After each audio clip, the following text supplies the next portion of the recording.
नमस्कार दोस्तों, आप सभी का स्वागत है आपके अपने YouTube चैनल ज्ञान स्टडी LMP पर। दोस्तों, आज की क्लास में हम सामान्य ज्ञान के प्रश्न करेंगे और सामान्य ज्ञान में आज हम भारतीय संविधान को पढ़ेंगे। और भारतीय संविधान पर जो विदेशी प्रभाव हैं वो दोस्तों आज की क्लास में हम पढ़ने वाले हैं। तो आइए दोस्तों, आज की क्लास शुरू करते हैं। क्लास शुरू करने से पहले अगर दोस्तों आप चैनल पर पहली बार आए हैं तो चैनल को सब्सक्राइब कर लें, साथ में बेल आइकन को एंटर प्रेस कर लें, जिससे डेली की डेली जो हमारी क्लास होती है उसकी जानकारी आपको मिल सके। तो अब दोस्तों आइए आज की क्लास शुरू करते हैं। आज की क्लास का हमारा पहला प्रश्न आता है। पहला हमारा प्रश्न है, भारतीय राजनीति व्यवस्था में इनमें से कौन सर्वोच्च है? सर्वोच्च न्यायालय, संविधान, संसद, धर्म। तो इसका दोस्तों सही उत्तर हो जाएगा यहाँ पर संविधान हमारा सही उत्तर हो जाएगा, यानी बी ऑप्शन दोस्तों इस प्रश्न का सही उत्तर हो जाएगा। भारतीय राजनीति व्यवस्था में संविधान सर्वोच्च है। यही राज्य व्यवस्था के स्वरूप और उद्देश्य का निर्धारण करता है एवं विभिन्न इकाइयों के सृजन का प्रावधान करता है। संविधान से ही शासन के सभी अंग, अधिकार एवं शक्ति प्राप्त करते हैं। तो यहाँ पर दोस्तों हमारा बी ऑप्शन सही उत्तर हो जाएगा। आइए दोस्तों अगले प्रश्न पर चलेंगे।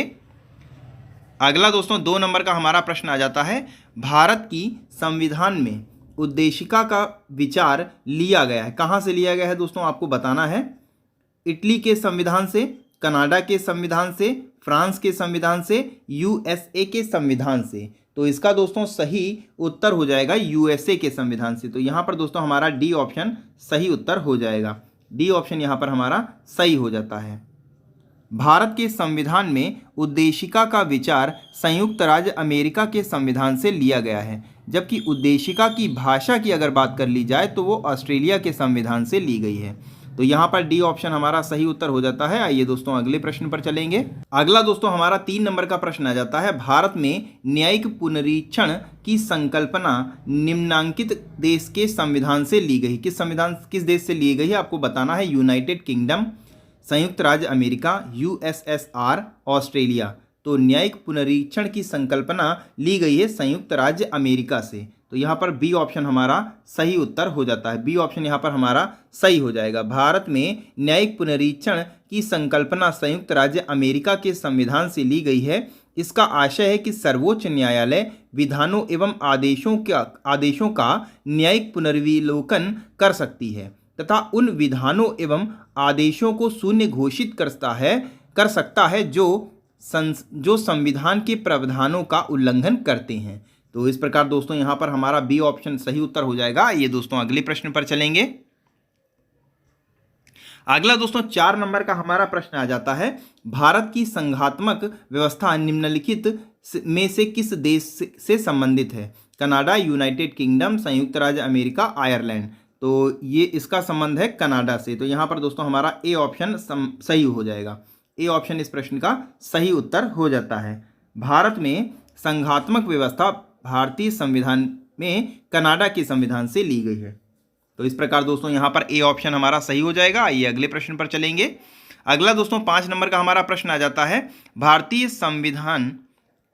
संसदीय प्रणाली ब्रिटिश संसदीय प्रणाली से इस बात से भिन्न है कि भारत में वास्तविक और नाम मात्र दोनों प्रकार की कार्यपालिका है। बी ऑप्शन में है सामूहिक उत्तरदायित्व की प्रणाली है। सी ऑप्शन है द्विसदनीय विधायिका है। और डी ऑप्शन में न्यायिक पुनर्विलोकन की प्रणाली है। तो इसका दोस्तों सही उत्तर हो जाएगा न्यायिक पुनर्विलोकन की प्रणाली है, यानी यहाँ पर हमारा डी ऑप्शन दोस्तों इस प्रश्न का सही उत्तर हो जाता है।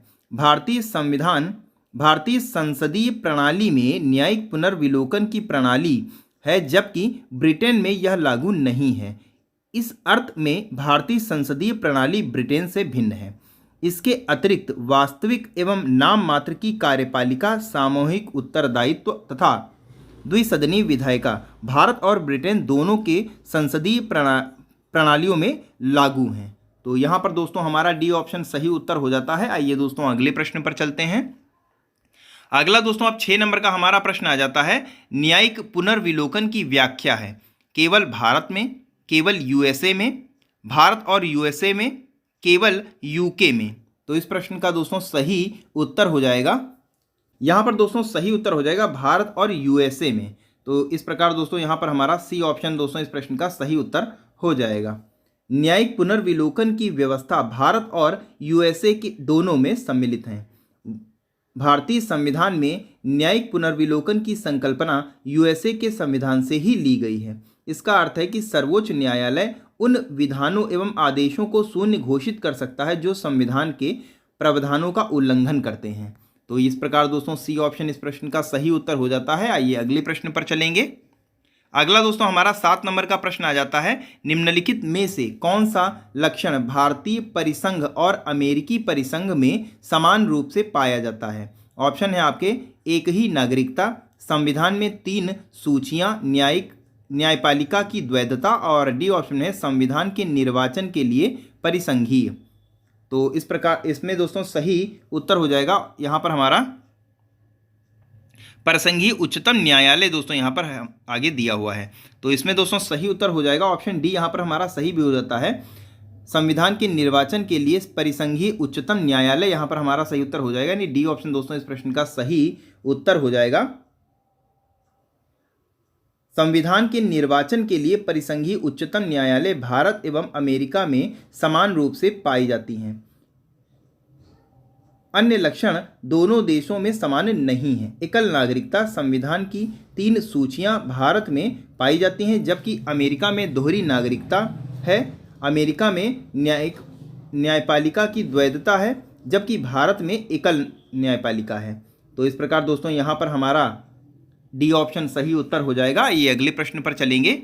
अगला दोस्तों हमारा प्रश्न है 8 नंबर का, यहाँ पर प्रश्न आ जाता है,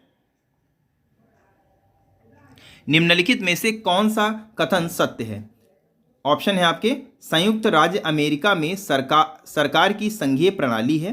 बी ऑप्शन में भारत में सरकार की संघीय और एकात्मक दोनों प्रणाली है। यहाँ पर दोस्तों टाइपिंग में मिस्टेक है, संघीय केवल लिख गया, संघीय होगा। और सी ऑप्शन है फ्रांस में सरकार की संघीय प्रणाली है। और डी ऑप्शन है पाकिस्तान में प्रधानमंत्री की नियुक्ति वहाँ की जनता के द्वारा की जाती है। तो इसका दोस्तों सही उत्तर हो जाएगा, इसमें दोस्तों ए ऑप्शन हमारा सही उत्तर हो जाता है। संयुक्त राज्य अमेरिका में सरकार की संघीय प्रणाली है। तो यहाँ पर ए ऑप्शन दोस्तों इस प्रश्न का सही हो जाएगा।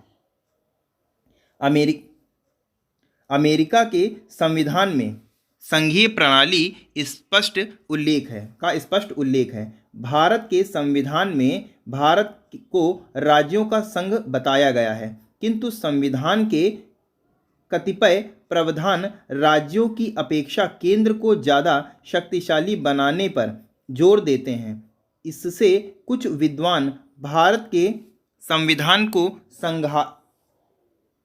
संघात्मक एवं एकात्मक प्रणालियों का मिश्रण मानते हैं, किंतु भारतीय संविधान एकात्मक प्रणाली का लक्षण लिए हुए मूल रूप से संघीय संविधान है। ऐसा मानना ज़्यादा उचित है।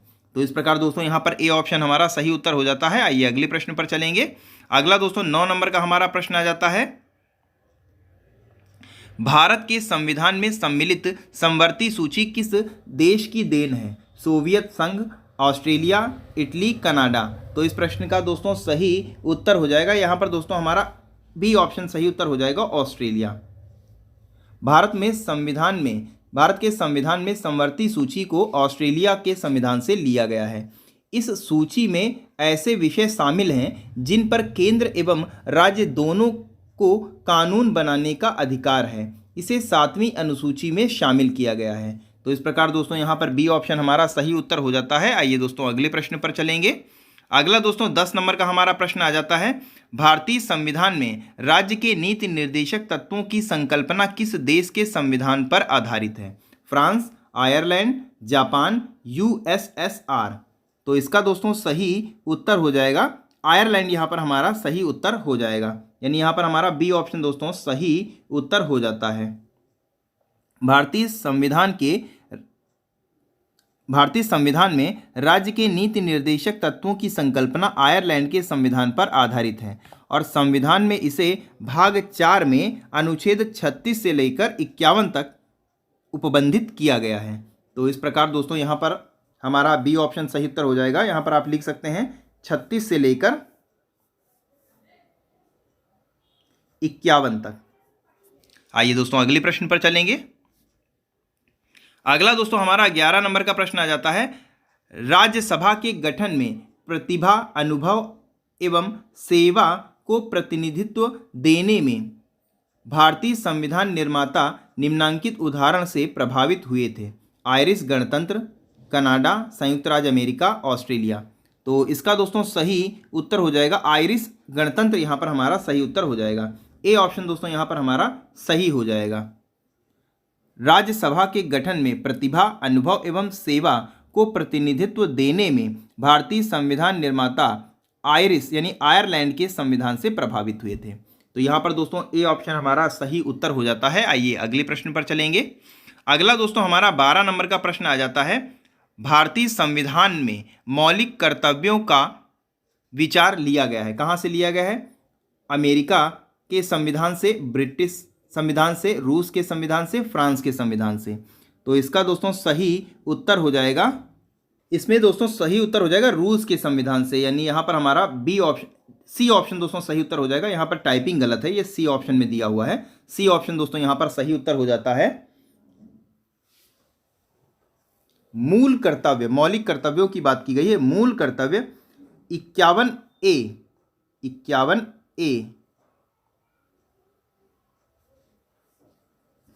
मूलतः अंगीकृत संविधान के भाग नहीं थे। उन्हें 42वें संविधान संशोधन 1976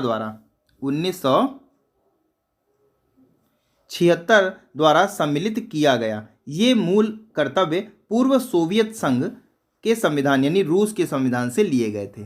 तो यहाँ पर दोस्तों हमारा सी ऑप्शन सही उत्तर हो जाएगा। ये अगले प्रश्न पर चलेंगे। अगला दोस्तों हमारा 13 नंबर का प्रश्न आ जाता है, भारतीय संविधान में सन्निहित मूल अधिकारों की अवधारणा किस देश के संविधान से ग्रहण की गई है? फ्रांस, ब्रिटेन, ये यहाँ पर दोस्तों टाइपिंग में थोड़ा मिस्टेक है, ये यहाँ पर संयुक्त राज्य अमेरिका सी ऑप्शन में आ जाएगा और डी ऑप्शन में है रूस। तो इसका दोस्तों सही उत्तर हो जाएगा, इसका दोस्तों संयुक्त राज्य अमेरिका यानी यूएसए सही उत्तर हो जाएगा। यानी यहाँ पर हमारा सी ऑप्शन दोस्तों सही उत्तर हो जाएगा। भारतीय संविधान में सन्निहित मूल अधिकारों की अवधारणा सर्वोच्च न्यायालय का संगठन एवं शक्तियाँ तथा उपराष्ट्रपति का पद संयुक्त राज्य अमेरिका के संविधान से लिया गया है, जबकि फ्रांस से गणतंत्र, ब्रिटेन से संसदीय प्रणाली और पूर्व सोवियत संघ से मौलिक कर्तव्यों का विचार लिया गया है, जो कि हम पीछे क्लास में आपने बता चुके हैं। तो यहाँ पर दोस्तों सी ऑप्शन हमारा सही उत्तर हो जाएगा। ये अगले प्रश्न पर चलेंगे। अगला दोस्तों हमारा 14 नंबर का प्रश्न आ जाता है, लिखित संविधान का प्रारंभ किस देश से हुआ है? Japan, Bharat, Britain, America. तो ये दोस्तों इसका सही उत्तर हो जाएगा, यहाँ पर अमेरिका सही उत्तर हो जाएगा। यानी यहाँ पर हमारा डी ऑप्शन दोस्तों इस प्रश्न का सही उत्तर हो जाएगा। संयुक्त राज्य अमेरिका का संविधान प्रथम पूर्ण लिखित संविधान है। यह विश्व का सबसे छोटा लिखित संविधान है, जिसमें मात्र 7 अनुच्छेद शामिल हैं। वहीं भारत का संविधान विश्व का सबसे बड़ा लिखित संविधान है, जिसमें 395 अनुच्छेद शामिल हैं। तो इस प्रकार दोस्तों यहाँ पर हमारा डी ऑप्शन सही उत्तर हो जाता है। आइए अगले प्रश्न पर चलेंगे। अगला दोस्तों हमारा प्रश्न है 15 नंबर का हमारा प्रश्न है, दक्षिण अफ्रीका के संविधान से भारतीय संविधान में निम्नलिखित में से कौन सी विशेषताओं को ग्रहित किया गया है? न्यायपालिका की स्वतंत्रता, राज्यसभा के सदस्यों का चुनाव, एकल नागरिकता, प्रजातंत्रवादी प्रणाली। तो इसका दोस्तों सही उत्तर हो जाएगा, दक्षिण अफ्रीका के संविधान से भारतीय संविधान में राज्यसभा के सदस्यों का चुनाव ग्रहित किया गया है। तो यहाँ पर बी ऑप्शन दोस्तों हमारा सही उत्तर हो जाएगा।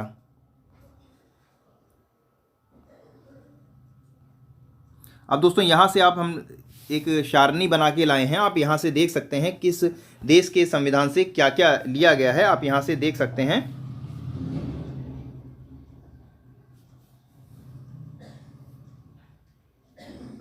आप यहाँ से देख सकते हैं, जैसे ऑस्ट्रेलिया के संविधान से बात की जाए तो यहाँ पर समवर्ती सूची ऑस्ट्रेलिया के संविधान से ली गई है। वहीं पर व्यापार वाणिज्य की स्वतंत्रता, ये भी ऑस्ट्रेलिया के संविधान से लिया गया है। और वहीं संसद के दोनों सदनों की संयुक्त बैठक करना, ये भी ऑस्ट्रेलिया के संविधान से लिया गया है। कनाडा के संविधान की बात कर ली जाए तो यहाँ पर एक मजबूत केंद्र के साथ संघ, केंद्र में अवशिष्ट शक्तियों का वर्गीकरण, केंद्र द्वारा राज्य के राज्यपालों की नियुक्ति और सर्वोच्च न्यायालय का सलाहकार क्षेत्राधिकार, ये दोस्तों कनाडा के संविधान से लिए गए हैं। इसके आगे दोस्तों बात कर ली जाए आयरलैंड के संविधान से क्या क्या लिया गया है, बात कर ली जाए तो यहाँ पर आप देख सकते हैं राज्य के नीति निर्देशक सिद्धांत, राज्यसभा के लिए सदस्यों का नामांकन और राष्ट्रपति के चुनाव की विधि, ये दोस्तों एग्जाम में पूछी भी जाती है। तीनों ही चीज़ें अक्सर एग्जाम में पूछ ली जाती हैं, तो आपको याद करना चाहिए ये तीनों ही चीज़ें आयरलैंड के संविधान से ली गई हैं।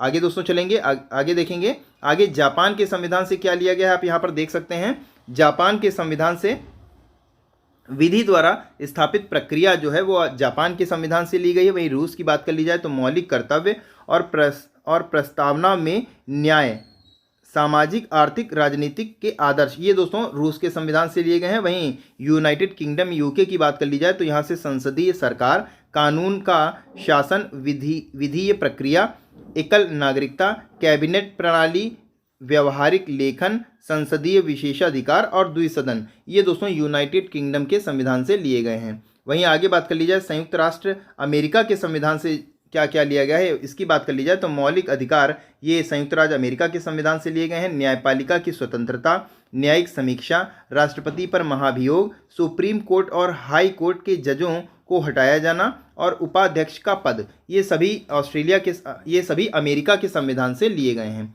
इसके आगे दोस्तों बात कर ली जाती है जर्मनी के संविधान से क्या क्या लिया गया है। इसकी अगर दोस्तों बात कर ली जाए तो आपातकाल के दौरान मौलिक अधिकारों का निलंबन, ये दोस्तों जर्मनी के संविधान से लिया गया है। वहीं दक्षिण अफ्रीका के संविधान से क्या लिया गया, बात कर ली जाए, जो कि अभी हमारा लास्ट क्वेश्चन इसी पर आधारित था। भारतीय संविधान में संशोधन की प्रक्रिया, ये दोस्तों अक्सर एग्जाम में पूछी जाती है, कहाँ से लिया गया है, तो ये दोस्तों दक्षिण अफ्रीका के संविधान से लिया गया। वहीं जो हमारा क्वेश्चन था राज्यसभा के सदस्यों का चुनाव, ये दोस्तों दक्षिण अफ्रीका के संविधान से लिया गया है। वहीं फ्रांस के संविधान से क्या लिया गया, इसकी बात कर ली जाए तो गणतंत्र, ये फ्रांस के संविधान से लिया गया है। प्रस्तावना में स्वतंत्रता, समानता और बंधुत्व के विचार, ये फ्रांस के संविधान से लिए गए हैं।